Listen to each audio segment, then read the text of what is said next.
आखिर कब शुरू हुआ जमानत जब्त होने का सिलसिला? उत्तर प्रदेश की सियासत से हुआ था आगाज। साल 1952 में पहली बार प्रत्याशी की जमानत हुई जब्त। जीतने के बाद भी जमानत हुई थी जब्त। आगामी लोकसभा चुनाव का शोर शुरू हो चुका है। सभी राजनीतिक पार्टियां कमर कस चुकी हैं, लेकिन इन सब चुनावों के बीच कई बार आपको ऐसे शब्द सुनाई देंगे कि विरोधी को ऐसी हार का सामना करना पड़ेगा कि जमानत भी नहीं बचा पाएंगे या जमानत जब्त हो जाएगी। लेकिन क्या आप जानते हैं कि आखिर जमानत जब्त होना क्या होता है और इसका यूपी से खास नाता क्या है? दरअसल जमानत वो राशि है जो चुनाव लड़ने के लिए प्रत्याशी द्वारा चुनाव आयोग को जमा कराई जाती है। अगर किसी को तय वोट नहीं मिलते हैं तो इस राशि को जब्त कर लिया जाता है। हालांकि ये राशि अलग अलग चुनाव में अलग अलग होती है।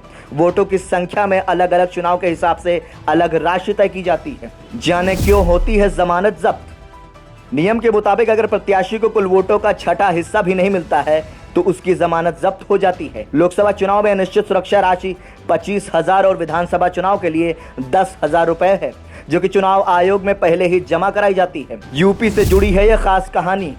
आपको जानकर हैरानी होगी कि जमानत जब्त होने का सिलसिला यूपी यानी उत्तर प्रदेश से ही शुरू हुआ था। पहली बार साल 1952 में आजमगढ़ की सगड़ी पूर्वी विधानसभा सीट पर कांग्रेस के बलदेव के खिलाफ निर्दलीय प्रत्याशी शंभू नारायण ने चुनाव लड़ा था। इस सीट पर कुल 83,438 वोट पंजीकृत थे, जिनमें से 32,378 वोट डाले गए। इस चुनाव में कांग्रेस के बलदेव को 4,969 वोट मिले और शंभू नारायण को 4,348 वोट मिले और इस चुनाव में कांग्रेस प्रत्याशी बलदेव जीत गए।